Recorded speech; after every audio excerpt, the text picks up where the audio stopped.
You seem upset. Of course I am. I have a geography homework to do.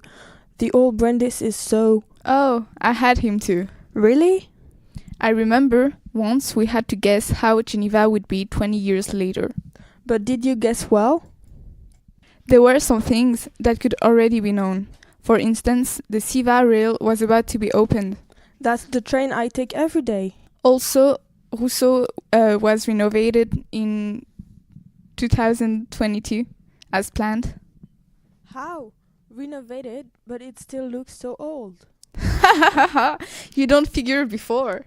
We also guessed right that plastic bags and other plastic packagings would be forbidden. But these measures were nothing compared to what was coming. In 2024, an unprecedented drought struck Europe. Due to the bad yields, the increasing price of food made it impossible for most of the people to keep buying other goods than food. But this drought and its economic backlash were just the beginning. The energy consumption in all Europe had skyrocketed since the beginning of the heat wave. Indeed, air conditioning was vital for the growing elderly population. Theoretically, solar panels should have provided the energy needed because they work best during the hottest and sunniest parts of the day. The problem was that the temperatures at night weren't cooling down, so we couldn't turn the air conditioning off if we wanted to be able to sleep. But eventually, at 7 p.m. on the 3rd of July, it stopped. The jet d'eau did too, and so did the tap water few hours after. As Europe's water tower, Switzerland didn't lack of water for itself, despite the drought. But if the pumping stations don't work, then the water cannot reach the water tap. No more electricity. Do you just figure how many things were disrupted? Yes, for instance, ice cream's cold chain, 4G, TV, etc. In a sense, you are right. The access to food and communication were heavily obstructed in almost the whole Western Europe. And how did the people cope with this situation? Well, I can speak for every one of the millions who suffered from the blackout, but I was on my way home from my job when it happened. I was sharing my car with two colleagues. They were both equally surprised by the sudden lack of lightning. Keep going, I'm still listening. Shit, 4G doesn't work. Turn on the radio. Cases of pillaging are occurring in the whole concerned area. In Paris, in particular, black blocs are seizing the occasion to Radio was the only way of keeping up with the news, so people gathered outside with candles around them.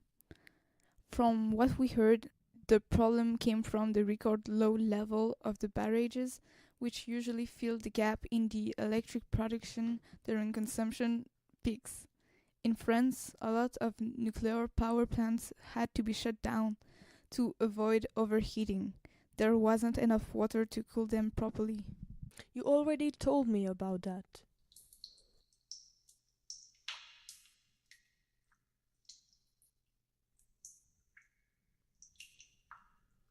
Yeah, but I had the good reflex of putting some water aside, just in case.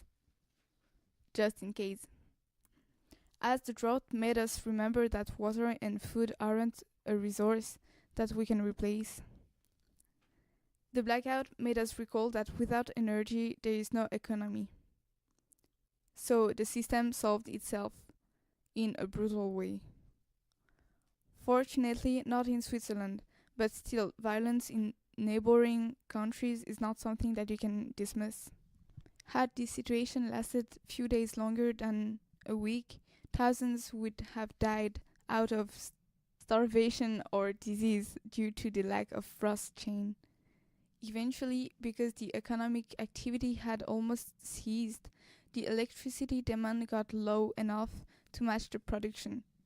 The current could be restored on the 12th of July. The blackout made Geneva's people more aware of the global warming. It was a whiplash, and so they began to take initiative to change fast. For example, they decided to apply the initiative that had been discussed a few years ago. The goal of this initiative was to make more space in the TPG by splitting in half their users so more people would use them. To reach this goal, the solution was to make the students who filled most of the tramway and buses begin school later. Therefore, the workers would have more space in the TPG around 7:30. This idea had to be abandoned, but after this awareness raising, it came out again and was accepted. This is why the public transport are now more used by the workers. This is why you can now wake up at 8 every morning. Amazing! And after the blackout of 2025, the government and the citizens in Geneva realized that they had to rely less on French electricity. Therefore, the construction of the first biomass factory started the same year. This initiative was effective.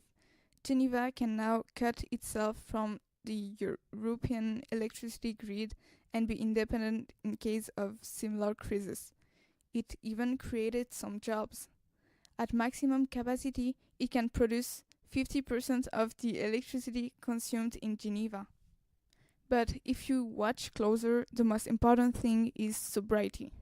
The average Swiss person consumes far less today than 20 years ago.